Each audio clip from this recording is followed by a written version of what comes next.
रही है। कोई आएगा सोसाइटी में से देखेगा कि एक में सेक्रेटरी इस्त्री कर रहा है, शुरू हो जाएंगे मजाक।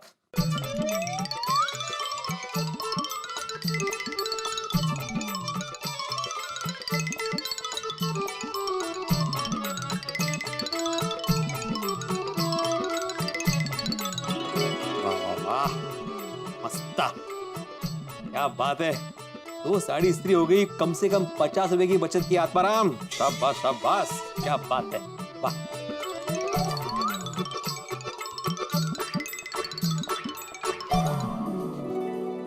ओहो, क्या खुशबू आ रही है, खाली पीठ की खुशबू।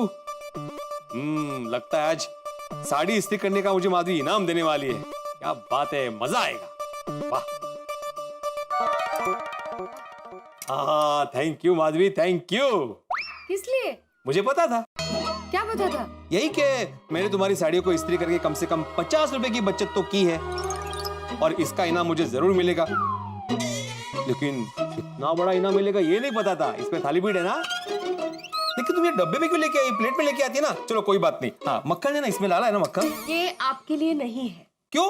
आपको बाद में मिलेगा। तो ये किसके लिए है? ये पोपट भाऊजी के लिए है। उनको थाली पीठ बहुत पसंद है ना। जाइए आप जरा देकर आइए। और अचार पापड़ की डिलीवरी भी है तो मैं उसकी तैयारी करके रखती हूँ। लीजिए। हाँ। और ये थैली है, उसमें डाल रखी। हाँ ठीक है, थोड़ा सा खा लूँ, थोड़ा सा। मैंने बोला ना आपको बाद में मिलेगा। आप पहले देकर आइए बरा। हाँ ठीक है जी।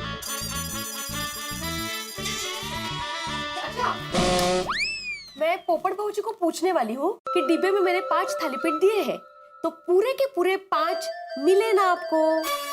क्या माधवी, तुम्हें मुझ पर भरोसा नहीं है? है ना, बहुत भरोसा है, लेकिन इस मामले में नहीं है। अब जाइए जल्दी से पोपट भाऊजी को थाली पीठ देकर आइए, गर्मा गर्म है। हाँ ठीक है, जाता हूँ। ये जलने की बू कहाँ से आ रही है? वो गैस पे थाली पीठ रखा होगा ना तुमने, वही जल रहा होगा। वो गैस बंद है।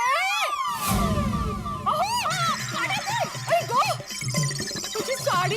हाँ नहीं, बच गई, नहीं जली। आप लोग 50 रुपए बचाने की खुशी में मेरी 500 रुपए की साड़ी जला देते। अभी कहाँ ध्यान है आपका? वो थाली पीठ पे। सॉरी, मैं ये पोपट को देके आता हूँ। तो बंद के लगा स्वीट। कर। अरे मैं आने के बाद गर्मा गर्म खाने वाला हूँ, याद रखना। हाँ याद लौका।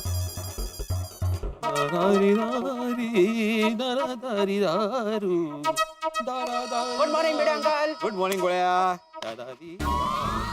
बेटा अंकल 1 मिनट। हाँ बोलो। बेटा अंकल, ये खुशबू कैसी आ रही है? हाँ खुशबू? हाँ। कैसी खुशबू है? मुझे तो कोई खुशबू नहीं आ रही है। नहीं बेटा अंकल, ध्यान से सूंघिए ना, कॉन्सेंट्रेट कीजिए, खुशबू आ रही है। अरे हाँ, वो मैंने अभी नया परफ्यूम लगाया ना, तो उसी की खुशबू है। मस्त है ना? अरे नहीं बेटा अंकल, परफ्यूम की खुशबू नहीं है, ये कुछ खाने की खुशबू है। अरे बाप रे, गोया को पता चल गया कि इसमें थाली पीठ है तो वो पक्का खा जाएगा, और माधवी को तो यही लगेगा ना कि मैंने ही खाया है। नहीं गोया, अरे मैं कितने जोर से सूंघ रहा हूँ, मुझे तो कोई खुशबू नहीं आ रही है। तुम्हारा नाक बज रहा है। अरे नहीं बेटा अंकल, मेरा नाक नहीं बज रहा है। तो कमाल है, मुझे तो कोई खुशबू नहीं आ रही है। ये कोई जानी मानी खुशबू लग रही है। तुम सोचो, बाद में मिलते हैं। चलो। थाली पीठ, यस थाली पीठ। बेटा अंकल अपनी पीठ मत दिखाइए, थाली पीठ दिखाइए। बेटा अंकल, थाली पीठ की खुशबू है ना? आई आपको खुशबू आई अभी? अभी आई मुझे खुशबू। क्या नाक है तुम्हारी गोया, लगता है कोमल भाभी मस्त थाली पीठ बना रही है। जाओ खाओ। नहीं बेटा अंकल, ये मम्मी के हाथ का थाली पीठ नहीं है। तुम्हें कैसे पता? तुम इतना यकीन के साथ कैसे कह सकते हो? सुपर पावर्स बेटा अंकल, आपको पता है ना, मेरे नाक में ऐसा सुपर पावर है जिससे मैं सूंघ के बता सकता हूँ कि ये किसने बनाया है। अच्छा, और ये माधवी आंटी के बनाए हुए थाली पीठ की खुशबू है बेटा अंकल, मुझे पता चल गया। दिखाइए तो। अरे नहीं, कुछ नहीं बेटा, इसको कुछ नहीं है। अरे दिखाइए ना, कुछ तो है बेटा। नहीं भाई, वो बोला ना। बेटे अंकल, थैली में से ही थाली पीठ की खुशबू आ रही है, प्लीज डू द नीडफुल। नहीं बेटा, बोला नहीं है ना यहाँ पे। पापा देखिए ना बेटे अंकल, थाली पीठ नहीं दे रहे। गोया बेटा, नहीं बेटा, मेरी बात सुनो, तुम मत खाओ उसको प्लीज। गोया, अरे रुक ले, अरे काय धावतो है, रुक ले, गोया रुको, गोया रुको, गोया। Oh my God, Madhavi aunty आपके बनाए हुए थाली पीठ। Oh my God. तो यार तुम ये थाली पीठ नहीं खा सकते। क्यों? अरे क्योंकि इसमें मक्खन नहीं डाला है ना, और मक्खन के बगैर थाली पीठ क्या खाएंगे, कुछ टेस्ट ही नहीं आएगा। हाँ, बराबर है। हाँ अम्मा, इसलिए लीजिए मक्खन, बेटा। हाँ बराबर है, डाल देते ना तू बाद में, वो मक्खन के साथ ना बाद में बना के दूंगा तब खाइए। लेकिन मीडियम अंकल, मेरे घर पे तो मक्खन है, घर जाके तो खा ही सकता हूँ ना। रुको यार, रुक, तुम्हें थाली पीठ की कसम।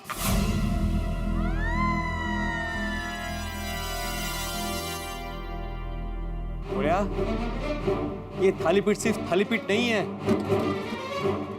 ये एक बहन का अपने भाई के प्रति प्यार है। क्या बोल रहे हो? हाँ, ये माधवी आंटी ने अपने भाई पोपटलाल के लिए बनाया है, जो तुम नहीं खा सकते। बोलिया, ये थाली पीठ मुझे भी खानी थी, लेकिन इसे मैं भी नहीं खा पाया दोस्त। लेकिन Bhide uncle, now the damage is done. मैंने थाली पीठ देख लिया है, अब मैं कैसे कंट्रोल करूं? अरे तो तुझे कंट्रोल करने के लिए कौन बोल रहा है बेटा? अरे तुम घर पे जाओ, मादी गर्मा गर्म थाली पीठ बना रही है, जितने मर्जी चाहे खाओ, लेकिन इसे बख्श दो दोस्त। नहीं भिड़े अंकल, ऊपर जाने में बहुत जर्नी है। मैं जाऊंगा, एक माला चढ़ूंगा, बेल मारूंगा, माधवी आंटी को बुलाऊंगा, माधवी आंटी। नहीं, उतना मैं कंट्रोल नहीं कर सकता भिड़े अंकल, मुझे यही खाना पड़ेगा। ठीक है भाई, ठीक है, इस पे तुम्हारा ही नुकसान है गोया, क्योंकि माधवी आंटी ऊपर गर्मा गर्म थाली पीठ के साथ गर्मा गर्म बटाटे वड़े, गर्मा गर्म कोथिंबीर वड़ी भी बना रही है। लेकिन ठीक है, अभी तुम्हारे नसीब में नहीं है तो क्या करें। हाँ, इतनी नौटंकी करनी पड़ी है थाली पीठ के लिए। पोपटलाल, तुम्हारी थाली पीठ बाल बाल बच गई, क्योंकि गोया के मुंह से थाली पीठ छीनना आसान नहीं था। वाह वाह कोमल, तुमने थाली पीठ बनाया है? अरे बाप रे, ये खानदान की नाक है कि नाक पड़ा, भागो।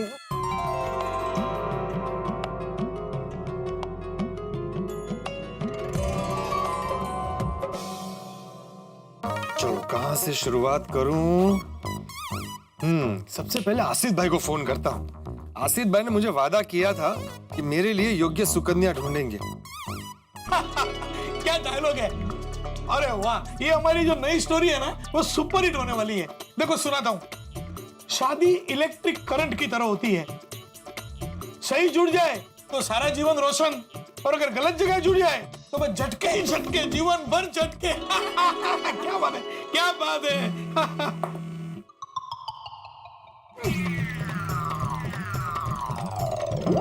सर क्या हुआ सर?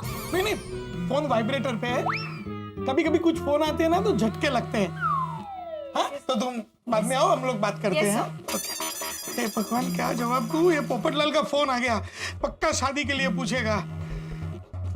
फोन नहीं उठाऊंगा तो वो इधर आ जाएगा, फोन कट करूंगा वो भी इधर आ जाएगा, और शादी के लिए मैं भी कोशिश तो करता ही हूँ। क्या करूं? चलो समझाता हूँ। कैसे हो पोपटलाल? अरे क्या कैसे हो, कैसा होऊंगा? अरे यार पोपटलाल, तुम तो एकदम गायब ही हो गए हो। मैं गायब हो गया? उल्टा चोर कोतवाल को डांटे। नहीं, अरे बराबर है, तुम क्या गायब हुए हो? अरे आसिफ भाई, मैं तो यही हूँ गोकुलधाम सोसाइटी में, आप गायब हो गए। और आपकी जानकारी के लिए बता दूं कि मैं अभी तक 100% top to bottom registered certified कुंवारा हूँ। अरे भाई पोपटलाल, तुम्हारे कुंवारेपन पर कौन डाउट कर सकता है? अगर पोपटलाल तुम शादी करोगे तो मुझे तो पता चलेगा ही ना। मुझे आमंत्रण दिए बिना तुम थोड़ी शादी करोगे। अरे भाई, लेकिन मैं आपको आमंत्रण दूं, ऐसा कोई काम भी तो आप नहीं कर रहे हैं। क्या जवाब दूं? फंस गया। हाँ पोपटलाल, नहीं, मैंने आपको एक जिम्मेदारी दी थी, लेकिन अभी तक आपने वो जिम्मेदारी नहीं निभाई। एकदम बराबर है, तुमने मुझे जिम्मेदारी दी थी और मैं जिम्मेदार हूँ। देखो, मैं तुम्हारे लिए लड़की ढूंढ रहा हूँ, एकदम मैं कोशिश कर रहा हूँ। अरे क्या कोशिश कर रहा हो? कितनी कोशिश करेंगे आप? भी कोशिश करने से तो भगवान मिल जाता है। आपको मेरे लिए एक योग्य सुकन्या नहीं मिल रही है? देखो पोपटलाल, मैं समझ सकता हूँ। अरे तुम यार इत्मीनान रखो, शांति रखो। तुम्हारी कुंडली है ना, मैंने देश विदेश में हर ज्योतिष को भेजी है। बोरीवली में जीतू भाई, जू में पारुल बहन, पालनपुर में शैलेश भाई, सिद्धपुर में रमेश भाई, भावनगर में तारक भाई, जोधपुर में सुरेश भाई श्रीमाली, सबको मैंने भेजी है। अभी कुंभ मेले में गया था, वहां सारे साधु संतों को मैंने कहा, अरे भाई आप भी भगवान को प्रार्थना करो और पोपटलाल की शादी करवाओ, कुछ चमत्कार कराओ। तुम मानोगे नहीं, मैं बहुत मेहनत करता हूँ। पोपटलाल, तुमको मालूम है तुम कौन हो? तुम नंबर 1 पत्रकार हो, गोल्डन क्रो अवार्ड पत्रकार हो।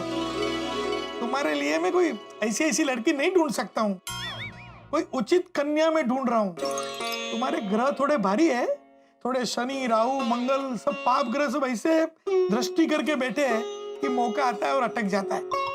पोपटलाल भरोसा रखो, सुंदर सुशील संस्कारी लड़की जैसे ही मिलेगी, तुम्हारे लायक मिलेगी, मैं तुम्हें तुरंत फोन करूंगा और तुम्हारी शादी करवाऊंगा। भरोसा रखो। भरोसा तो है आपके ऊपर, पूरा भरोसा है, इसीलिए तो मैंने आपको फोन किया है। आप प्लीज जल्दी कुछ कीजिए। पक्का करता हूँ और जल्दी करता हूँ। मैं तुम्हारे शादी के पीछे ही पड़ा हूँ। Thank you thank you. भगवान के घर में देर है, अंधेर नहीं। हाँ वो, और सॉरी है मैंने आपको फोन करके डिस्टर्ब किया, लेकिन प्लीज वो जरा ढूंढने के मामले में ध्यान रखना आप। अरे पोपटलाल, तुम निश्चिंत रहो। तुम क्या कभी मुझे डिस्टर्ब करते हो? अरे तुम 24 घंटे में कभी भी मुझे फोन कर सकते हो। तुम्हारा फोन आता है तभी थोड़े झटके लगते हैं। अरे नहीं अच्छा लगता है। यानी शादी की चिंता तो मुझे भी है ना तुम्हारी। और आज हंसते रहो, मस्त रहो, खुश रहो। Okay thank you. You are always welcome, it is my pleasure. ठीक है, तुम्हारी शादी जरूर होगी। Thank you. Have a nice day Popatlal. Asit भाई तो अब जब करेंगे तब करेंगे। चलो सारे मैरिज ब्यूरो को एक एक करके फोन करता हूँ और पता लगाता हूँ। ये पोपटलाल की शादी के वायर मुझे ही जोड़ने पड़ेंगे, नहीं तो जीवन भर पोपटलाल के झटके मुझे ही लगते रहेंगे। हे प्रभु, शादी कराओ। शादीशुदा मैरिज ब्यूरो नाम बढ़िया है इनका। हेलो शादीशुदा मैरिज ब्यूरो। हाँ जी बोलिए। मैं गोल्डन क्रो अवार्ड विनर पत्रकार पोपटलाल बोल रहा हूँ। मेरा मेंबरशिप नंबर है VU35। अरे हाय पोपटलाल जी, हाउ आर यू? अरे आप तो हमें भूल ही गए। अरे कहाँ मैडम, मैं कहाँ आप लोगों को भूला हूँ। टाइम टू टाइम आपकी फीस भरता हूँ, भूल तो आप लोग हैं। काफी टाइम से आपके यहाँ से कोई फोन ही नहीं आया। अरे पोपटलाल जी, हम आपको कैसे भूल सकते हैं? आप तो हमारे सबसे पुराने मेंबर हो। अरे तो ये कोई गर्व लेने वाली बात थोड़ी है। मैं आप लोगों के मैरिज ब्यूरो का सबसे पुराना मेंबर हूँ और अभी तक कुंवारा हूँ। ये बात अगर मार्केट में पता चल गई तो आप लोगों की रेपुटेशन खराब हो जाएगी। चलिए कुछ कीजिए। पोपटलाल जी बस थोड़े दिन और रुक जाइए, हम आपकी शादी जरूर करवा देंगे। अरे थैंक यू, लेकिन आप अब ज्यादा देर मत लगाइएगा। पोपटलाल जी आप निश्चिंत रहिए, ठीक है? हाँ थैंक यू। ये मैरिज ब्यूरो काम में नहीं आ रहा, लेकिन क्या करूं, आखिर शादी के लिए मदद भी यही लोग करेंगे। अगला मैरिज ब्यूरो सदा सुहागन मैरिज ब्यूरो।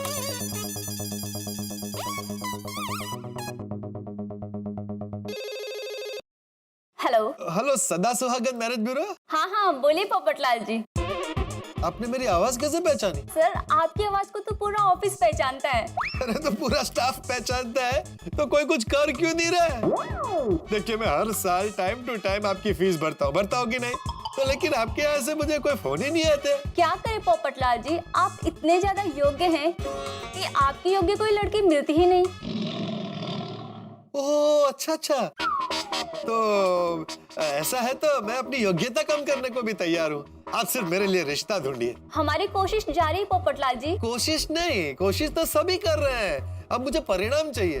देखिए अगले महीने तक अगर आपने मेरे लिए कोई रिश्ता नहीं ढूंढा ना, तो मुझे मजबूरन अपनी मेंबरशिप कैंसिल करवानी पड़ेगी और अपने अखबार में आर्टिकल भी लिखूंगा कि ये मैरिज ब्यूरो किसी काम का नहीं है। रखता हूँ। कोशिश कर रहे हैं, क्या करूं? हाँ, वो पतंग वाली गौरी आंटी को फोन करता हूँ, वो मेरी बहुत चिंता करती है। उनका नंबर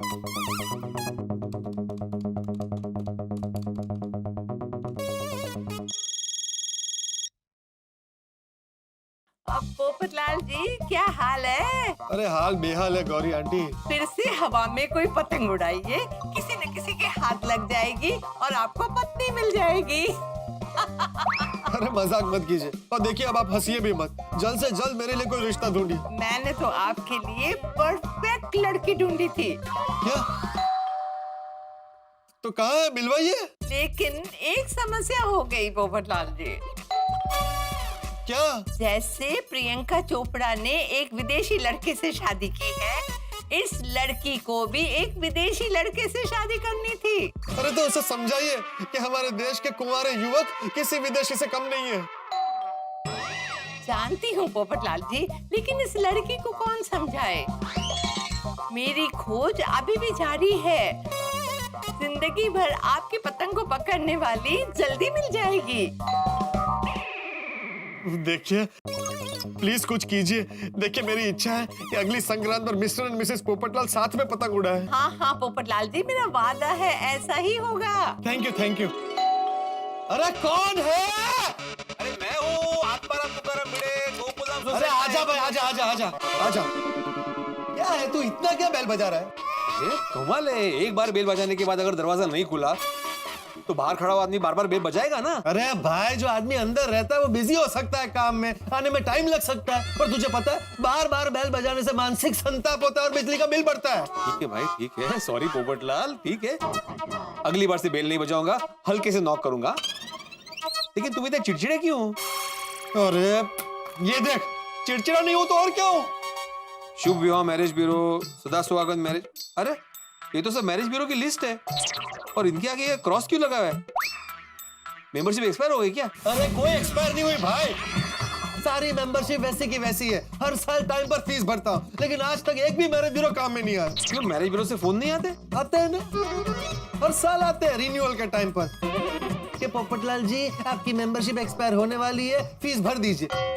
लेकिन रिश्ते के लिए कभी फोन नहीं आता। कोई बात नहीं पोपटलाल, तुमने इतने सारे बीज बोके रखे हैं ना, तो कौन जाने कल कौन सा बीज उग के निकले। तुझे दिखाया ना मैंने, बीज भी बोया है, खाद भी डाला है, खुद को निचोड़ निचोड़ के पानी भी डाला है, लेकिन आज तक कोई बीज नहीं उगा।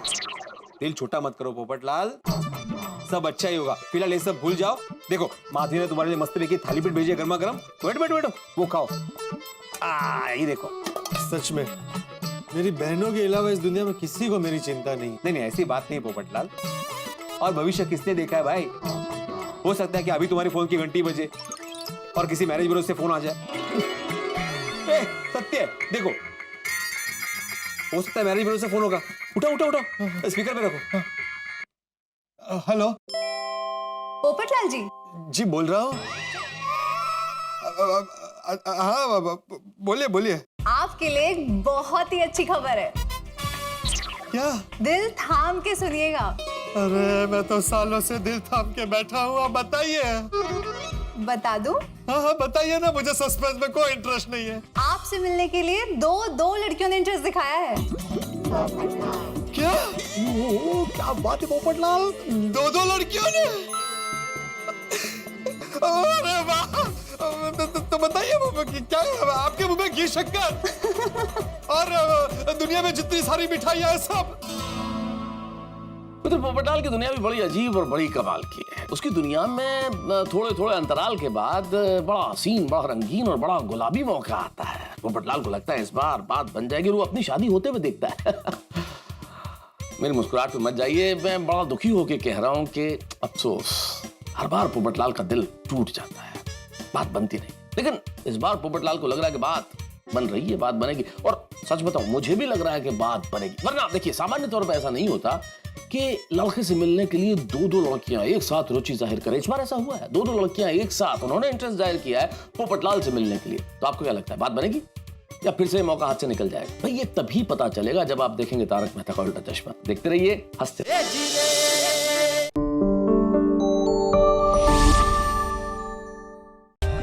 For more updates, subscribe to our channel, click the show links and enjoy watching the videos.